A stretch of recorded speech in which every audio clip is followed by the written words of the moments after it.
I remember the chill that ran down my spine the moment I snapped the clasp shut.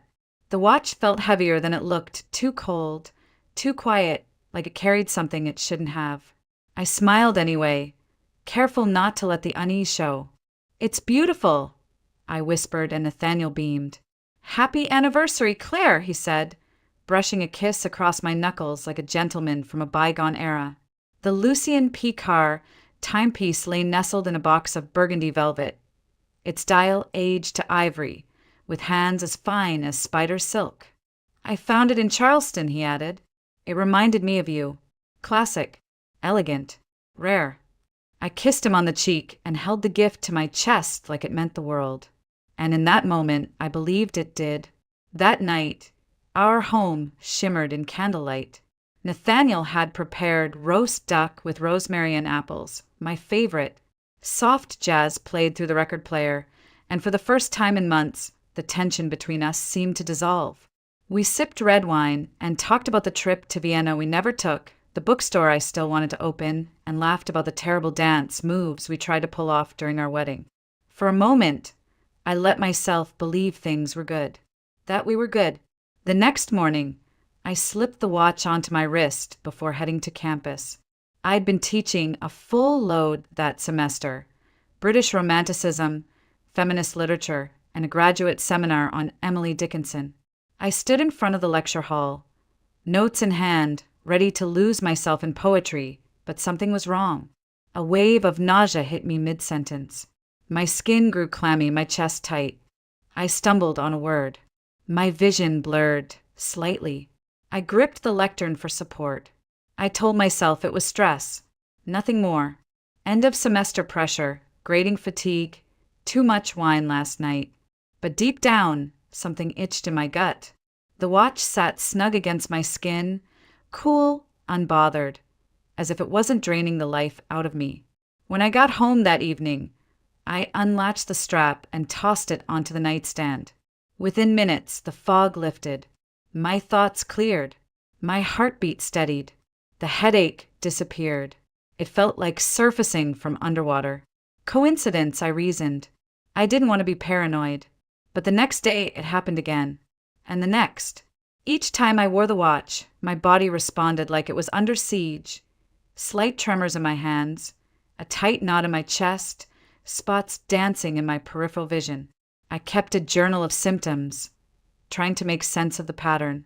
The watch, the timing, the location of the irritation on my wrist, it all pointed to one conclusion I didn't want to accept. Still, I gave Nathaniel the benefit of the doubt. Maybe it was just a nickel allergy. Maybe it was all in my head. But the skin under the clasp began to turn pink, then red, then slightly raw. A rash that appeared only where the metal touched me. When I finally told him, Nathaniel barely looked up from his phone. "You're overthinking again," he said. "It's probably just sensitivity. You've always been a little delicate." He chuckled softly, then reached across the table to squeeze my hand. "Don't let a little jewelry make you spiral, okay?" I nodded, but I felt something inside me shift. It wasn't just the watch that disturbed me, it was his voice. The patronizing calm. The way he dismissed my fear with such polished ease. Like this was a dance he'd performed before. I tried not to let it fester. I buried myself in work, ignored the quiet gaps in our conversations, the late nights, the sudden phone calls on the balcony. But each time I saw that watch, gleaming on my nightstand like a relic from a cursed cathedral, something inside me whispered, "You are not safe," and I should have listened sooner. That Friday night, I woke with a start. It was nearly 2 a.m., and the house was silent, except for the faint murmur of Nathaniel's voice drifting from downstairs. I slipped out of bed, my bare feet cold against the hardwood floor. From the top of the staircase, I could hear him speaking in low, urgent tones. "No, she hasn't said anything yet. Yes, I'm being careful. The payment will be ready by next week." I stood frozen, heart pounding, trying to make sense of what I'd just heard. The watch? The payment? He was talking to someone. About me. I stepped back, careful not to let the old stairs creak, and returned to bed with a stomach full of ice. When he crawled in beside me 20 minutes later, I pretended to be asleep and began planning. The next morning, I checked my journal of symptoms again, now filled with timestamps, dates, and my exact condition on each day I wore the watch. It read like a medical report: nausea, dizziness, chest pressure, skin irritation. Every entry ended with the same line: removed watch. Symptoms eased. I looked at the watch on my dresser. Its surface gleamed as if it had nothing to hide. I didn't know whether to be afraid of it or of the man who gave it to me. Nathaniel was in the kitchen, making French press coffee. "Sleep okay?" he asked without turning. I forced a smile. "Fine." He turned to face me, placed my mug on the table. "Hey, about that rash. You should see a dermatologist next week. Maybe they'll prescribe something. I just don't want you worrying." I nodded, but my chest felt tight. He was always attentive, but never too much. Present, but never fully there. It was the kind of love that left no bruises but still made you bleed. That evening, I called Rhea Morgan.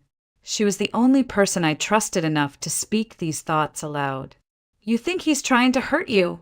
she asked after I told her everything.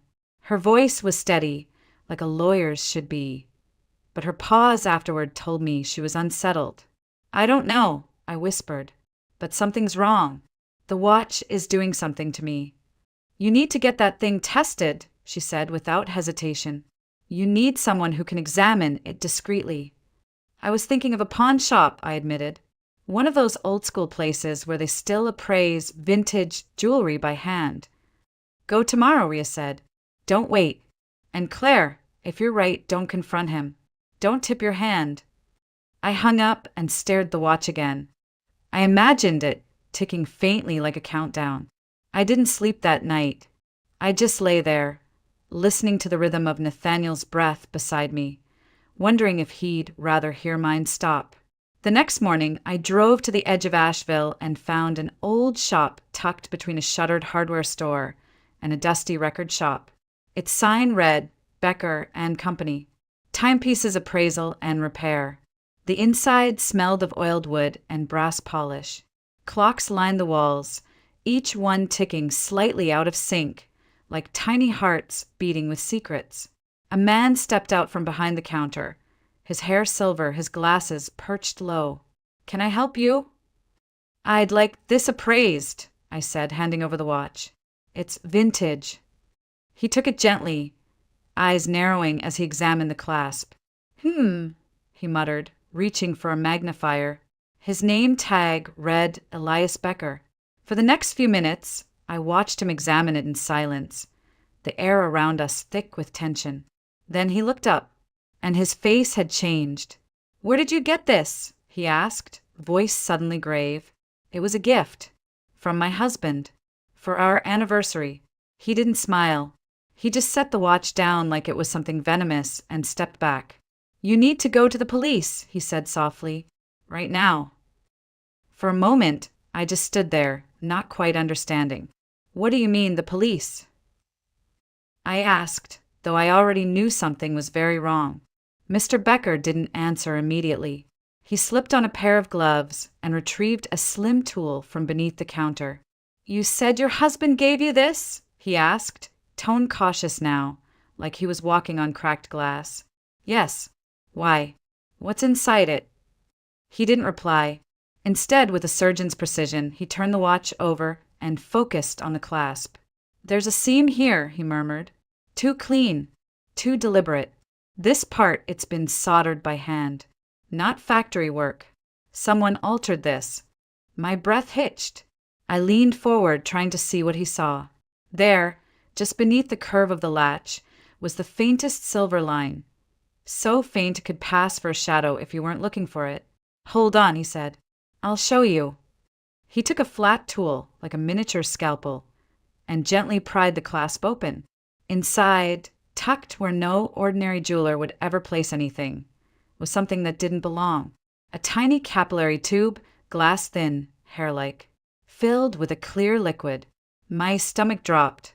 Mr. Becker held it up to the light with tweezers. It caught the sunlight streaming through the dusty window, refracting like a diamond. But it wasn't beautiful. It was terrifying. "It's not water," he said quietly, "and it's not part of any mechanism I've ever seen." "What is it?" I asked, though I could barely form the words. He shook his head slowly.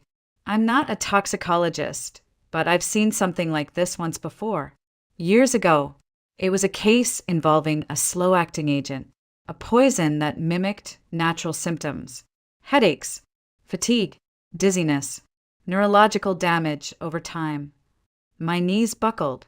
I had to grab the edge of the counter to keep from collapsing. Mr. Becker reached for a chair. "Sit," he said. "Please." I dropped into it, numb. My mind raced. The watch. The symptoms. The way it only got worse each time I wore it. Nathaniel brushing me off. The call at 2:00 a.m. "Someone designed this to kill you slowly," Mr. Becker said, eyes searching mine. "Over weeks, maybe months. It would look like illness, stress, maybe even a diagnosis no one could trace." "Are you sure?" I whispered. He nodded grimly. "You need to go to the police. Today. Take this with you. Tell them what I told you. And don't, under any circumstances, let him know you know." I stared at the watch on the counter, its face still ticking calm, constant, like it didn't carry death inside it. Mr. Becker slid the capillary tube into a small glass vial and sealed it tight. "You can give this to the investigators, but I'd recommend an independent lab analysis. The sooner the better." I managed a breath, then another. "You've done this before?" I asked. His eyes darkened. "Not exactly, but when I was younger, I worked with customs enforcement. We saw all kinds of creative smuggling, and worse." I wanted to cry, scream, vomit, but I just sat there, stunned, my fingers trembling in my lap. "He tried to kill me," I said aloud, as if hearing it from my own lips would make it more real. "My husband tried to kill me." Mr. Becker nodded slowly, regret in his eyes. "Don't go home," he said. "Not yet. Not until you know what to do next." But I couldn't leave, not without understanding why. I needed more, and I needed help. There was only one person I could trust now: Ria. I didn't go home right away. I sat in my car, parked just beyond view of Becker's shop, with the vial tucked inside my purse and my hands locked around the steering wheel. The world felt like it had tilted slightly, just enough to make everything familiar feel wrong. I watched people pass by, smiling, holding coffee cups, walking dogs, all unaware of the poison ticking in my handbag, of the man I had shared a bed with for 8 years, who might have wanted me gone all along. I called Ria. She picked up immediately. "Claire, you okay?" "No," I said. "I need to see you." She cleared her schedule without hesitation, and we met an hour later at her office, a narrow brick building off Lexington Avenue that always smelled faintly of lemon oil and paper. I told her everything: the seam, the hidden vial, Mr. Becker's face when he opened the clasp. Ria listened without interrupting. She didn't gasp, didn't frown, just took notes the way a lawyer would, like every word was a legal fact waiting to be weaponized. "We need to confirm who modified the watch," she said when I finished. "And when?" She turned her laptop toward me. "Did Nathaniel say where he bought it?" "He said Charleston," I replied. Ria started searching antique dealers in the area, narrowing the list down by specialty, vintage timepieces. We didn't have to look far. One of the top listings showed a shop called Novak Horology, once run by a husband-wife team, both master jewelers. But the listing had a note: closed since 2021 due to owner's passing. "He's dead?" I asked, startled. "Yeah. Says he died of a sudden heart attack," Ria murmured, skimming the obituary. "But his wife's still alive. She might know something." We tracked down her number through an archived business license. Lillian Novak. She lived alone on the outskirts of town. Ria called and arranged a meeting, careful not to mention the real reason for our visit. The next morning, we drove to her house, a small, neat cottage with hydrangeas blooming in white and blue along the fence. Mrs. Novak answered the door with tired eyes and a cardigan buttoned to her neck. "I don't talk about my husband's work anymore," she said flatly. "I understand," I said gently, "but I think he made something for my husband. A modified vintage watch. It's hurting me." Something in her expression shifted. She stepped aside, wordless, and let us in. Inside, the home was quiet, almost reverent. Framed sketches of watch mechanisms hung on the walls. Tools rested on cloth-covered tables as if he'd just stepped away. "My husband was precise," she began, settling into a chair. He prided himself on ethical work. But there was one order that disturbed him. A man came in, said he wanted a very specific alteration done to a Lucian Picard piece. Asked for something discreet. "What kind of alteration?" Ria asked. He wouldn't say exactly, just that the clasp needed to be custom-built. Said it had to be airtight. My husband refused at first, but the man was persistent, and he paid well. Too well. "Did your husband tell you who the client was?" "No," she said softly. "But the day after he delivered the piece, he said he regretted it. He felt unsafe." I swallowed hard. "Do you remember what the client looked like?" Mrs. Novak stared at me for a long moment. Then she nodded. "Tall, clean cut, expensive coat, polished shoes, spoke very little, but he had cold eyes." She rose from her chair, crossed the room, and pulled out a shoebox. Inside was a photograph taken at some industry event. In the background, Nathaniel, laughing, holding a glass of wine. My heart stopped. "That's him," I whispered. "That's my husband." Mrs. Novak closed her eyes. "I knew it." Ria insisted we go straight to the police. "You don't wait on things like this," she said, sliding the vial into a padded envelope alongside printed copies of the emails, the photo of Nathaniel at Novak's event, and the testimony I'd typed out from Mrs. Novak's lips, word for word. She had also copied the report from Mr. Becker and attached high-resolution photos of the watch and its tampered clasp. The folder she handed me was thick, heavy, not just with paper, but with everything I had once trusted. At the Asheville Police Department, we were ushered into a small, windowless interview room. An officer brought in someone who introduced herself as Detective Simone Carter. Mid-40s, sharp eyes, practical manner, no nonsense in the way she moved or spoke. She took one look at the file and raised an eyebrow. "This is serious," she said. "Very serious." I nodded, trying to keep my hands from shaking. "I just want to be safe," I said. "And I want to know the truth." She flipped through the photos, then pulled the glass vial from the envelope and held it up. "We'll run analysis," she said. "But even without it, these emails, this testimony, there's enough here to begin."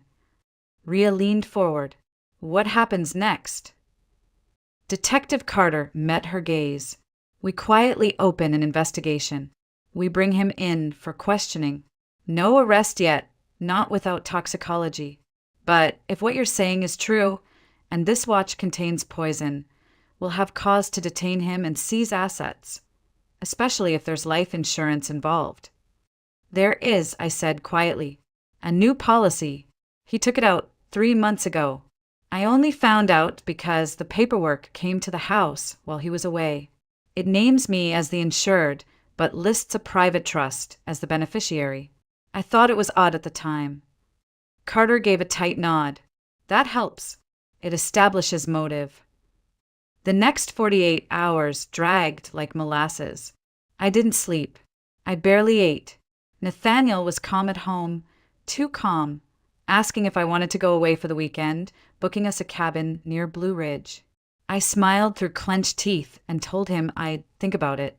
All the while, my phone never left my hand. Then, at exactly 5:42 p.m. on a Thursday, it rang. "This is Detective Carter. Claire, we've taken him into custody." For a second, the world stilled. "He's arrested?" "Detained for questioning," she clarified.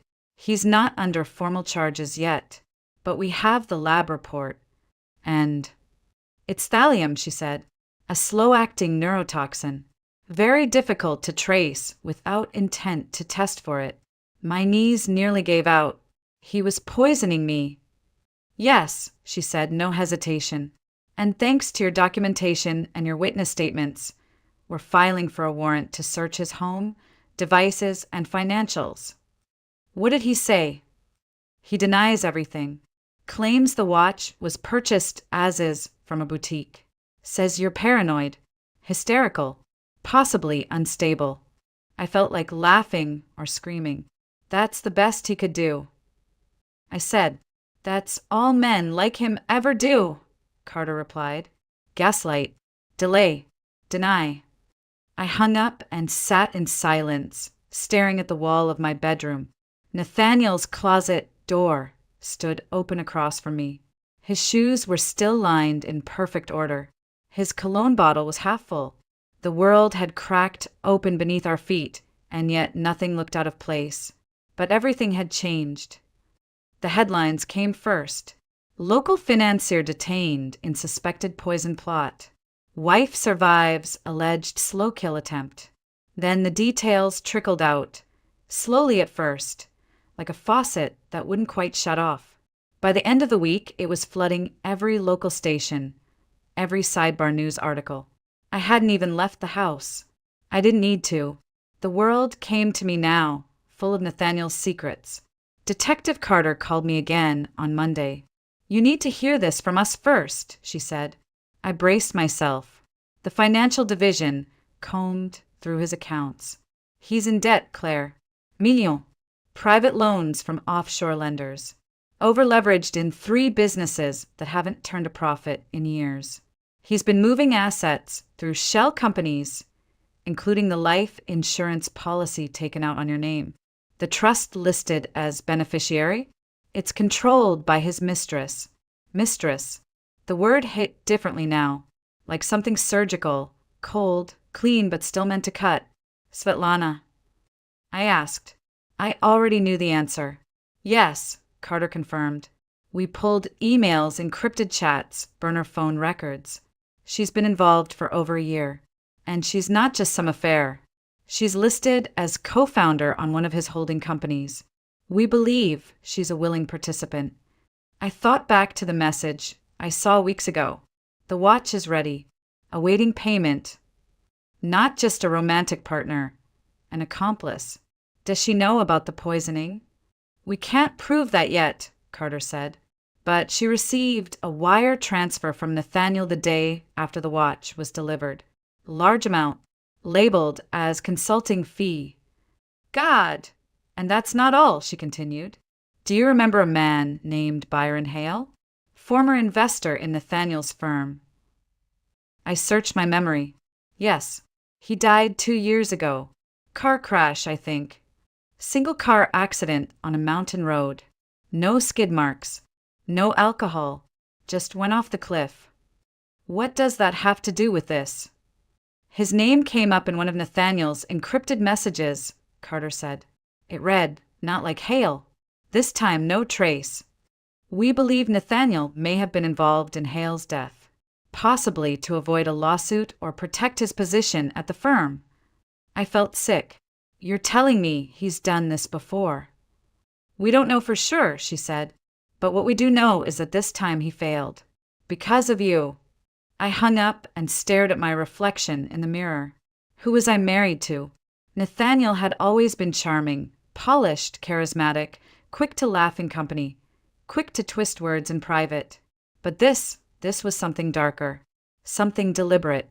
He didn't snap. He planned. With spreadsheets, with bank accounts, with poisons masked in gold and leather. I didn't go to his arraignment. I didn't want to see him behind glass, wearing a jumpsuit, pretending to be confused or hurt. I'd seen enough masks for a lifetime. The prosecutor filed charges for attempted murder, conspiracy to commit fraud, and obstruction of justice. Svetlana fled the country 2 days after his arrest, but Carter assured me, we'll get her. She won't stay gone forever. I still had the watch. I kept it in a sealed evidence bag inside my closet, not because I wanted it near me, but because it reminded me of something crucial. That love, when weaponized, doesn't come at you with fists. It comes in a velvet box with a gold clasp and a smile you trusted. I didn't keep the apartment. I couldn't. Every doorknob, every cabinet, every drawer had Nathaniel's fingerprints on it, metaphorically and literally. The kitchen still smelled like the rosemary he used on roast duck. The closet still held his suits untouched, arranged by color. It all had to go. I moved into a small cottage near the edge of town. Rented, quiet, surrounded by trees. The air felt cleaner there. Safer. The walls were blank and waiting for a new story. I didn't hang pictures. I didn't bring much. Just a chair by the window, a kettle, my books, and silence. For weeks, I didn't touch a clock. Time had become complicated. Every tick felt like a betrayal. Every minute reminded me that I'd been counting down to my own death without knowing it. So I let the days blur. I walked. I read. I let the sun tell me when it was morning and the moon when it was night. But healing, I learned, doesn't come in silence alone. I started therapy. I said Nathaniel's name out loud. I said the word poison. I said betrayal. I said I didn't see it coming. And when I cried, I didn't apologize. For the first time in years, I didn't minimize my pain to make someone else more comfortable. The trial began 6 months later. I didn't attend the opening. I didn't need to see the jury or the prosecutors or Nathaniel's lawyer argue that I had misunderstood the gift. I didn't need to listen to him lie. I'd lived in his lies for 8 years. That was enough. Instead, I sat in my cottage, brewed tea, and waited for the phone call. It came on a Tuesday morning. Ria's voice, firm and steady, guilty on all counts. Attempted murder. Fraud. Conspiracy. He's going away for a long time. I didn't celebrate. I didn't cry. I just exhaled, slow and deep, like I'd been holding my breath since the night of our anniversary dinner. A few weeks later, I walked past a small boutique downtown. In the window sat a watch. Not vintage. Not gold. Just simple. Clean. Functional. The strap was pale blue leather. The face was minimalist. No Roman numerals. No delicate hands. I went inside. I tried on. It fit. The clerk asked, "Would you like it gift wrapped?" I smiled. "No, I'm keeping this one for myself." I wore it home that day. No dizziness. No headache. No nausea. Just time, quiet, honest time, clicking forward, second by second like it was supposed to. Later that night, I sat by the window, the watch snug on my wrist, the sky soft with stars. I thought about everything I'd survived. Not just the poisoning, but the gaslighting, the subtle erosion of self-worth. The way I'd been told I was fragile when I was anything, but I wasn't broken. I wasn't weak. I'd listened to my body. I'd trusted my instincts. And I had walked away from the velvet box before it became a coffin. I looked down at the new watch. It didn't sparkle. It didn't shimmer. But it told the truth. Time was mine again.